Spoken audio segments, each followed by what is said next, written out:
माझ्या देशातील स्वातंत्र्य, समता, बंधुत्व, न्याय, मानवता, इन्सानियत आणि ह्युमॅनिटीला मानणारे माझ्या देशातील संविधानवादी लोक, त्यानंतर या देशातील 90% मूल निवासी SC, ST, OBC, गरीब, मराठा, बहुजन समाजाच्या लोकांनो, तसेच या देशातील 100 करोड जनता आणि जे संविधानाला मानतात असे कुठल्याही जाती धर्माचे लोक असतील, त्या सर्वांना मी आज सांगू इच्छितो की आज आमच्या देशावर फार मोठं संकट आलेलं आहे. बघा दादांनो, या पृथ्वीवर तथागत गौतम बुद्ध सारखे महान जन्माला आलेत. त्यांनी अहिंसेच्या मार्गानं एवढी मोठी क्रांती केली की जगामध्ये तथागत बुद्ध हा अहिंसेने जगाला आकर्षित करून जग त्यांच्या विचारांनी आपल्या देशातील लोकांची आणि अहिंसेच्या मार्गाने त्या देशातील लोकांची आणि जनतेची प्रगती करून देशाची प्रगती करत आहे. थोडासा मी आपल्या देशाचा इतिहास सांगतो. आमच्या देशामध्ये तथागत गौतम बुद्ध त्यांनी सांगितलं की मी वास्तव्यवादी आहे, मी काही परमेश्वर नाही आहे, मी तर्कशुद्ध बुद्धीने विचार करतो. जर कोणी 99 लोक एकीकडे आहेत आणि माझ्या तर्कशुद्ध बुद्धीला जर ते पटत नसेल, मी त्याचा विरोध करील. म्हणजे याचा अर्थ मनुष्य हा निसर्गाशी कनेक्टेड आहे.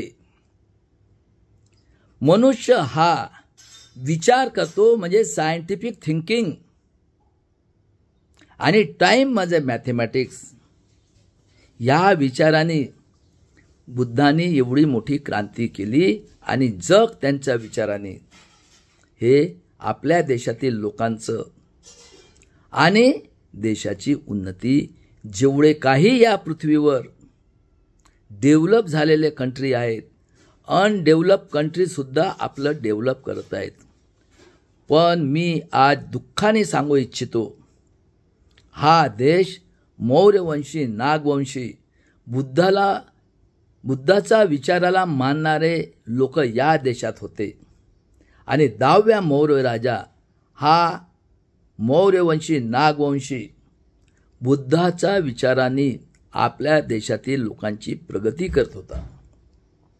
पण आर्य विदेशी यहुदी, नाझी हे जे युरेशियातनं आलेले लोक आहेत 3%, या लोकांनी कपट बुद्धीने मौर्य नागवंशी राजा बृहदत्तची हत्या केली. आणि हे किती क्रूर लोक आहेत जे बुद्धाचे प्रसारक होते, अहिंसेच्या मार्गांना स्वातंत्र्य, समता, बंधुत्व, न्यायाला मानणारे. त्यांचं डोकं कापून, अगोदर बृहदत्तची हत्या केली, त्याचं डोकं कापून शराव नदीमध्ये टाकलं आणि ते बिचारे जागा जशी मिळाली मरणाच्या भीतीपायी ते लोक पडून गेले. कोणी थायलंडला गेले, कोणी कोरियाला गेले, कोणी जपानला गेले, जिथं जागा मिळेल तिथं पडून गेले. आणि हे आर्य विदेशी ब्राह्मण कूर या लोकांनी हे बॅचलर आलेले होते आणि यांनी या देशावर नेहमीकरता राज्य करावे किंवा या देशावर वर्चस्व करण्यासाठी बघा यांनी मनुस्मृती तयार केली.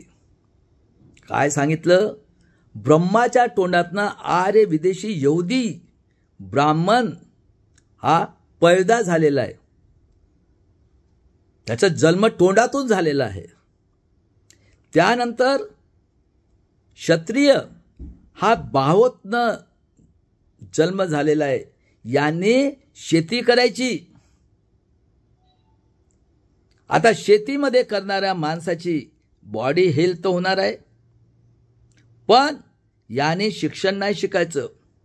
हे जे 3% आहेत त्याचा विचाराच्या बाहेर जर गेलं तर त्याची पण हत्या करण्यात येईल. आणि हे शेती करून मेहनत करून जगत होते. त्यानंतर वैश्य हा धंदा करायचा. कारण तुम्हाला सामान सुमान पाहिजे तर धंदेवाले पण पाहिजेत ना.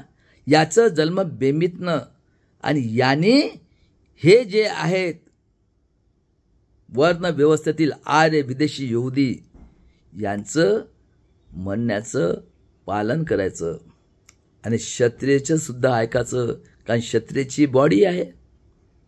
त्यांच्या विरोधात काही गेलेत झालं, मला माहीत होतं.